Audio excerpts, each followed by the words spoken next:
Hey guys, how's it going? Welcome to my video. All right, I just want to give you guys a quick fix if you guys are in this situation. So a couple of days ago, I had this situation come up with my car. Previous to that, I had no issues. Car was driving fine. Matter of fact, it's been driving fine since I had it.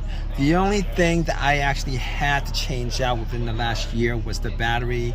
Other than that, I really had no issues whatsoever. So I was driving all day, went into the supermarket, got some cherry ice cream. Love cherry ice cream. Got like 2 tubs of it, came out and was all ready to go home and have some good old ice cream in the hot summer, and it cranked, but it wouldn't start. Cranked, it wouldn't start. So I was thinking to myself, oh wow, okay, so this is a situation. It's not the worst situation. I'm getting power to everything. The AC wasn't working because the car wasn't turning on, but the blow motor was working. The radio worked. Everything worked, but it just would not turn. It would not run. It wouldn't run. It wouldn't run. So here's this situation. I'm stuck with 2 tubs of ice cream. It's like 95 degrees out, and I didn't want to waste ice cream. So I'm like, all right, let me just do see if I can do a quick fix on this. Hopefully it was a quick fix. Maybe some weird thing. So I just kept on cranking it. Kept on cranking it like 6, 7, 8 times, hoping that it would start. It wouldn't start. So I was like, okay, so this might be more of a serious situation, because I was trying to get into neutral and all the other gears and try starting in neutral, and it didn't work. So I was thinking to myself, okay, hopefully it's not something too bad, because there's no check engine light on the dash. Okay, there's no check engine light on the dash. I was hoping it wasn't too bad. So and I specifically caught there's no check engine light on the dash. Didn't see any kind of red check engine light on the dash. So I was like, okay, all right, let's get to the battery and see if there's any issue with the battery, because it was changed out 6 months ago. Normally batteries last for 4 years, and it shouldn't go out within 6 months, within a year. So I was thinking to myself, hopefully it's something that's kind of simple. Maybe there's a little corrosion on the terminals. Maybe it wasn't tightened. Maybe there was some play on the terminal. So I was like, okay, got to the battery, and everything looked good. The terminal looked good.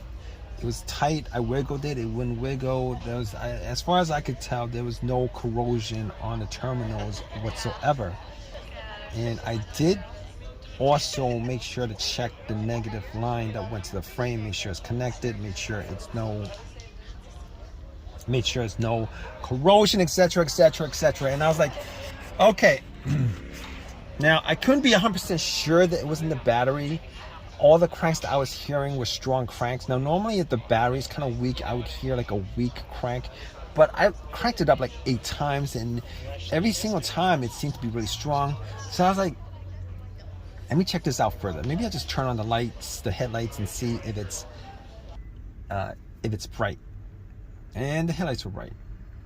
So I was like, here's the problem. All right, the battery seems to be good. Now, obviously at this point, I'm thinking 99% sure it's not the battery, like 99% sure it's not the battery. But I was thinking to myself, what if it could be the battery? You know, because I got to get this ice cream home. What if it could be the battery? All right, because it's 90 degrees out and there's no AC. All the windows are down. Ice cream is melting. And I'm thinking to myself, all right, I do have a jumper pack. One of those no-codes that I got from Walmart. Like when I had that battery issue, about a year ago. So I hooked it up. It was 75% loaded. Turn on. Try to start the car. Same thing. Nothing. No. It was a crank. No start. Same strong crank. No start. So I at that point I ruled out the battery 100%. 100%. I ruled it out. So basically, I got back in my car, really hot, and I was thinking, I gotta throw out this ice cream. That, you know, it's like, you know, I'm like 15 minutes into this hot weather, and got ice cream. It's gonna be melted within like 40 minutes. That's what I was thinking, all right? It was pretty soft, you know. So I was like, maybe I should eat this ice cream. Maybe I just eat some of it and then throw some of it. But I'm getting off track right now. But I was thinking to myself, maybe it's the crankshaft, maybe it's the camshaft, maybe it's the mass airflow sensor, maybe it's any of those things with a sensor in it. Maybe it could be all those things. And I record to myself. You know what? There was no check engine light. I remember looking at the dash. For whatever reason. You know, I remember looking at the dash and I didn't recall a check engine light because I would have noticed it, all right? And if any of those components, the mass airflow sensor, the crankshaft, the camshaft, you know, the throttle position, if any of those sensors, any of those sensors had any issues whatsoever, for the most part, like 99% of the time, if any of those sensors has issues, there's a good chance, 99% of the time, that the check engine light will illuminate or at least blink.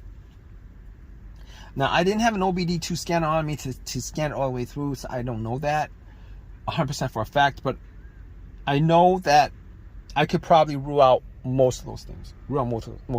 So at that point, I was like, I was sitting in my car. It was hot. I was thinking about calling AAA, and at that point, I was like, let me just eat some ice cream. I ate some ice cream. I filled my stomach up, trying to figure out what could be the cause of it. It could be a bunch of things, but I was going through the most obvious things that it could be. It could be, you know, after ruling out the battery, after ruling out all the sensors because there was no check engine light, I was thinking, here's what's left. All right, the fuel pump relay, the fuel filter. It's either not getting fuel or it's something electrical like a blown fuse or blown relay. Now, my next step was I went and checked the fuses and the relays. Now, all the fuses look good. I didn't have a fuse tester on me, but I looked at the fuse box just to make sure nothing looked like it was brownish or burnt or any of that nature. And none of it looked burnt. I didn't smell any kind of burnt coming from it. So I was like, maybe it's the fuel pump. It could be the fuel pump. Maybe it's the fuel pump relay. One of those things might have gone out. So I was thinking, I got back in my car. I tried to start. I actually tried to start my car, trying to listen to see whether there's priming at the fuel pump. Now, funny enough, you know, I was able to hear some buzzing when I turn the key to the on position. All right, the on position is the position before the crank. All right, it's before the crank. Turn it to the on position a couple of times. Turn it off, turn it to the on position. Turn it off, turn it to the on position a couple of times. And I was sitting in my car with my ice cream, melting ice cream. I had a plastic spoon. I was eating ice cream, and it was really good. And I was thinking to myself, all right, you know, I could hear the fuel pump, like a whizzing motorized sound from the fuel pump. I could hear it. And at that point, I was able to rule out two things. I was able to rule out the relay. I was able to rule out the fuel pump. Now, I couldn't rule out the fuel filter. or the fuel injectors, any of that stuff, but there's like a 90% chance that the fuel pump worked, the fuel filter worked, and if there's anything that's causing issues with the fuel delivery into the engine, it would start up and it would die out. It would start up a little bit and would die out. So I was able to rule all those things out. The fuses. Now I didn't have any testers on me, so I wasn't 100% sure that it was any that it couldn't be any of those things. That wasn't like I would need to test it out to say it's 100% that any one of those components could be causing the crank no start issue. So I was sitting back and eating ice cream. I got to like half a tub left, and I was like, I'm gonna have to throw this out. Probably should call AAA.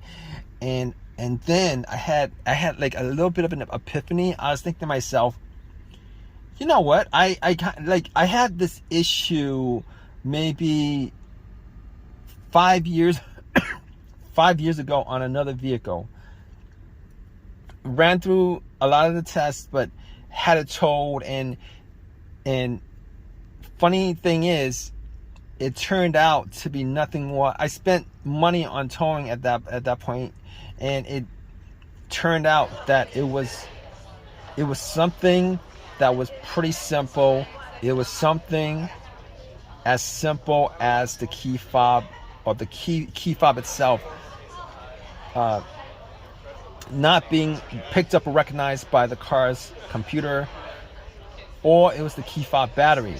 Now, I never changed the key fob battery since I had this car, and I wasn't 100% sure whether it was the key fob battery that could be causing the situation, but there is a chance the key fob battery could be causing this situation, particularly if you rule out all the things that I ruled out. So at that point, I was thinking to myself, you know what? I'm gonna take the key fob battery out, because I can't tell 100% whether that's causing the issue. But I went back into the supermarket. All right, I took the battery out of the key fob itself, the remote, got a battery, popped it in, and I was crossing my fingers that it was something as simple as that, because I had no issues with the vehicle previous to that except for changing out the battery. And guess what, guys? Once I got in and tried to start it, it cranked up. It cranked up immediately. It's cranked up ever since. I've had no issues whatsoever since. It's as simple as that. So a lot of times, you know, it could be one of the components that I went through, but sometimes it could be that as simple as your key fob battery that's causing the issue. So if you guys are in this situation, I'm sure you guys are, if you guys are watching this and you guys want to rule out something that could be causing your crank no start situation, and you guys want a very, very, very quick fix, definitely try this out. Okay, take the key, especially if you guys haven't changed the key fob battery in a while, take the key fob battery out and go to your local, wherever it is, CVS, and any place that sells these little flat batteries, buy yourself one of these batteries, replace it, pop it in, and try to start it. If it starts up, then you're all in the clear. Now, obviously, if you guys are still having a crank no start situation, then that's another issue. But if you guys are in that situation, you guys could probably rule out this key fob, low key fob battery, or dead battery on your key fob situation, which is definitely worth it to do.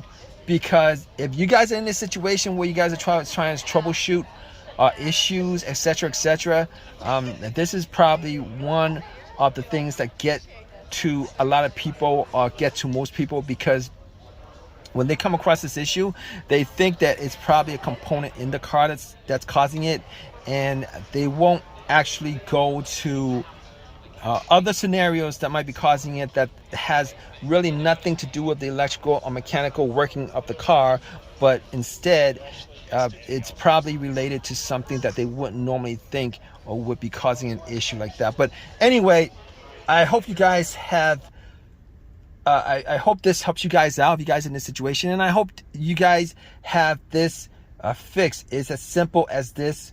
All right, if you guys have a comment, please definitely leave a comment in the comment section. Please subscribe, please give me a thumbs up, all that good stuff. All right, guys, take care.